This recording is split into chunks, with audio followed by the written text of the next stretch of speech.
മാറട്ടെ മാറിടട്ടെ വിലാപത്തിൻ ലോകം.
വേണ്ട, ഞങ്ങൾ വിചാരിച്ച ഈ അഡ്മിനിസ്ട്രേഷൻ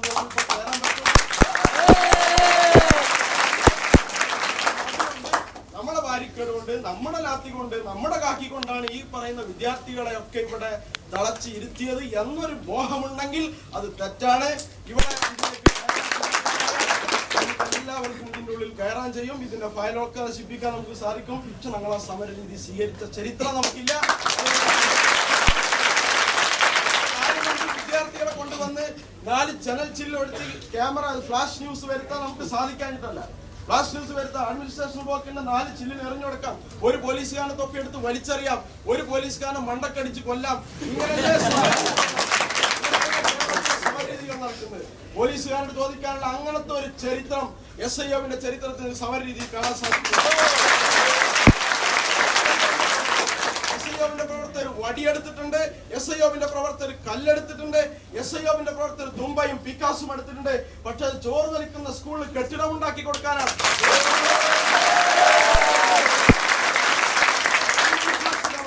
ഒരു സമര ചരിത്രമാണ്. ഞാൻ നേരത്തെ സൂചിപ്പിച്ചു, 40 ദിവസം ഉപവാസം ഇരിക്കാൻ കേരളത്തിലെ ഒരു വിദ്യാർത്ഥി സംഘടനയ്ക്ക് ഒരു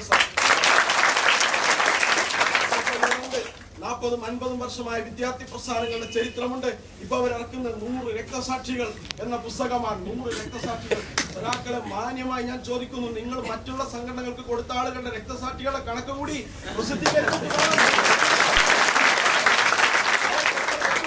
കൊടുത്തു. എത്ര കുട്ടികളുടെ പുറത്ത് SFI എന്ന ചാപ്പ കുത്തി, എത്ര കുട്ടികളുടെ, എത്ര ഉമ്മമാരുടെ കണ്ണീര് നിങ്ങൾ കുടിപ്പിച്ചു, എത്ര ഡ്രൈവർമാരുടെ, KSRTC ഡ്രൈവർമാരുടെ കണ്ണ് നിങ്ങൾ ഇല്ലാതാക്കി, എത്ര പോലീസുകാരെ നിങ്ങൾ മർദ്ദിച്ചു. ചങ്ങനാശ്ശേരി സമരത്തിൽ ഒരു പോലീസുകാരനെ തല്ലിക്കൊന്നു. ഇങ്ങനെ ഭീകരമായ സമരങ്ങൾ എന്തിനു വേണ്ടി നടത്തി എന്നാണ് നമ്മൾ ചോദിക്കുന്നത്. സ്വാശ്രയ സമരം എന്ന് പറയുന്നത് കേരളത്തിലെ SFI എന്ന് പറയുന്ന വിദ്യാർത്ഥി പ്രസ്ഥാനത്തിന്റെ പച്ച പിടിച്ചു തുടങ്ങിയ ഏറ്റവും വലിയ സമരമാണ്. ഈ സ്വാശ്രയ സമരത്തിന്റെ പേരിൽ കെട്ടിപ്പടുത്ത പരിയാരം മെഡിക്കൽ കോളേജിൽ 80 ലക്ഷം കോഴ വാങ്ങി നിങ്ങളെ സമരത്തിന്റെ ഐതിഹാസികമായ ചരിത്രം തിരുത്തിയവരാണ്. അതുകൊണ്ട് പ്രിയപ്പെട്ടവരെ, നിങ്ങളോട് ഞങ്ങൾക്ക് സൂചിപ്പിക്കാനുള്ളത്, ഒരു സമര പാരമ്പര്യത്തിന്റെ ചരിത്രം ഇനി ഇവിടെ അവകാശപ്പെടാൻ നിങ്ങൾ സമ്മതിക്കണം. നേരത്തെ സൂചിപ്പിച്ചതുപോലെ വിദ്യാർത്ഥി സംഘടനകളുണ്ട്. ഞാൻ ഇവരെ മാത്രം പറയുന്നത്, ഇവരാണ് വിദ്യാർത്ഥി സംഘടന എന്ന പേരിൽ മേനി നടിക്കുന്നവർ. കേരളത്തിലെ ഏറ്റവും കൂടുതൽ ആളുകളുള്ള, ഏറ്റവും ക്യാമ്പസുകൾ, യൂണിറ്റുകളുള്ള, ഏറ്റവും പ്രവർത്തന ശൃംഖല വ്യാപിച്ചു കിടക്കുന്ന വിദ്യാർത്ഥി സംഘടന എന്ന് അവകാശപ്പെടുന്നവരുടെ ഒരവസ്ഥയാണെങ്കിൽ മറ്റുള്ള ആളുകളെ ഒന്നും റിസർച്ചിന് പോലും അംഗീകരിക്കാൻ പറ്റാത്ത രീതിയിൽ അവർ സപ്പോർട്ട് കൊടുത്തവരാണ്, അവർ നിയമിച്ച ആളുകളാണ് ഇതിന്റെ മുന്നിൽ. ഞാൻ നേരത്തെ സൂചിപ്പിച്ചതുപോലെ അന്തർ സംസ്ഥാന വാഹന മോഷണ അംഗത്തിലെ ആളുകളെക്കാൾ ഭീകരമെന്ന് പുറത്തിറങ്ങി ഒരു പേപ്പർ കേരളീയ സമൂഹത്തിലെ ഒരു പേപ്പർ ഇനി ആർക്കെങ്കിലും വിഷയമില്ല എന്നതാണെന്നുണ്ടെങ്കിൽ കാലിക്കറ്റ് യൂണിവേഴ്സിറ്റിയിലെ ചുവന്ന കൊടിയുടെ കീഴെ മുദ്രാവാക്യം പിടിച്ച ഒരു വിദ്യാർത്ഥി സംഘടനയുടെ ചരിത്രം റിസർച്ച് നടത്തി പേപ്പർ കൊടുക്കാൻ പറ്റിയ ഒരു വിഷയമാണ്.